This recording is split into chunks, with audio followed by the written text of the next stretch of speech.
സിമ്പിളായിട്ടുള്ള ഒരു chicken fried റെസിപ്പിയാണ് ഇന്നിവിടെ കാണിക്കുന്നത്. നല്ല സോഫ്റ്റാണ്, നല്ല ടേസ്റ്റാണ് കഴിക്കാനായിട്ട്. ഒരു പ്രാവശ്യമെങ്കിലും നിങ്ങളെല്ലാവരും ഒന്ന് മസ്റ്റ് ഇതൊന്ന് ട്രൈ ചെയ്ത് നോക്കണം. നമ്മൾ ഹോട്ടലിൽ നിന്നൊക്കെ വാങ്ങിക്കുന്ന അതേ ടേസ്റ്റോട് കൂടിയ ഒരു ചിക്കൻ ഫ്രൈ ആണിത്.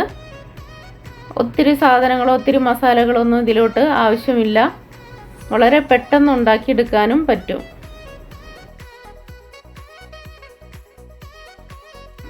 ഈ ചിക്കനിൽ മസാല തേക്കാനായിട്ട് 2 ടേബിൾ സ്പൂൺ കോൺഫ്ലവർ ചേർത്തിട്ടുണ്ട്. 1 ടീസ്പൂൺ മൈദപ്പൊടിയും 1/2 ടീസ്പൂൺ നൈസ് അരിപ്പൊടിയും ചേർത്തിട്ടുണ്ട്. 1 ടേബിൾ സ്പൂൺ മുളക് പൊടി ചേർത്തിട്ടുണ്ട്. 1/2 ടീസ്പൂൺ മുളക് ക്രഷ് ചെയ്തത്, 1/2 ടീസ്പൂൺ കുരുമുളക് ക്രഷ് ചെയ്തത്, കുറച്ച് വെളുത്തുള്ളി ഇഞ്ചി പേസ്റ്റ്,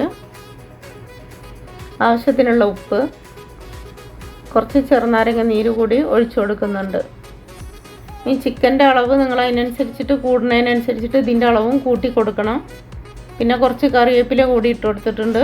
1 നുള്ള് റെഡ് കളറും കൂടി ഞാൻ ചേർത്തിട്ടുണ്ട്. നിങ്ങൾക്ക് ആവശ്യമുണ്ടെങ്കിൽ ചേർത്താൽ മതി. ഇത് ചിക്കൻ ഒരു കളറ് കിട്ടാൻ വേണ്ടിയിട്ടാണ് ഞാൻ ചേർത്തിട്ടുള്ളത്. ഇനി കുറച്ച് വെള്ളം ഒഴിച്ചിട്ട് ഇത് നല്ല പോലെ ഒന്ന് മിക്സ് ചെയ്തെടുക്കാം.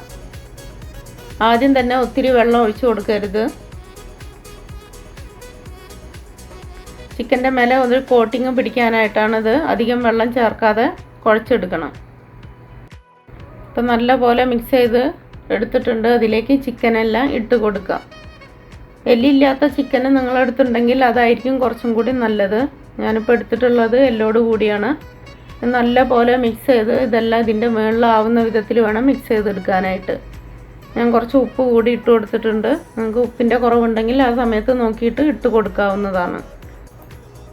ഇനി ഇതിനെ ഒരു 15 മിനിറ്റോളം ഒന്ന് മാറ്റി വയ്ക്കാം. അതിനുശേഷം വറുത്തെടുക്കാം.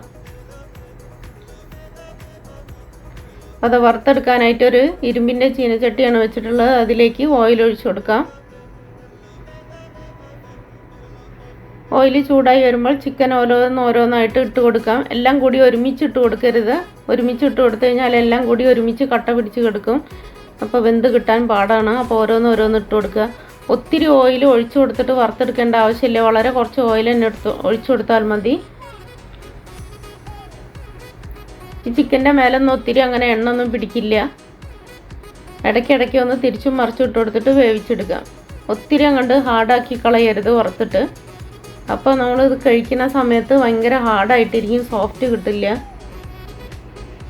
അതുകൊണ്ട് ഈ ഒരു പരുവത്തിനൊക്കെ എടുത്താൽ മതിയാകും. ഇപ്പോൾ ഇത് റെഡിയായി വന്നിട്ടുണ്ട്. ഇനി ഇതിനെ കോരിയെടുക്കുക. ഈ ഒരു പരുവത്തിനെടുത്താൽ നല്ല സോഫ്റ്റായിട്ട് തന്നെ ചിക്കൻ ഇരിക്കും. നല്ല ടേസ്റ്റുമാണ് കഴിക്കാനായിട്ട്. പിള്ളേർക്കെല്ലാം ഇഷ്ടപ്പെടുന്ന ഒരു ഐറ്റമാണിത്.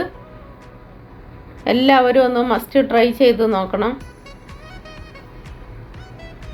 വീഡിയോ ഇഷ്ടപ്പെട്ടാൽ എല്ലാവരും ഒന്ന് ലൈക്ക് ചെയ്യുക, കമൻറ്റ് ചെയ്യുക, ഷെയർ ചെയ്യുക. സബ് ചെയ്യാത്തവരുണ്ടെങ്കിൽ ഒന്ന് സബും കൂടി ചെയ്തേക്കണേ.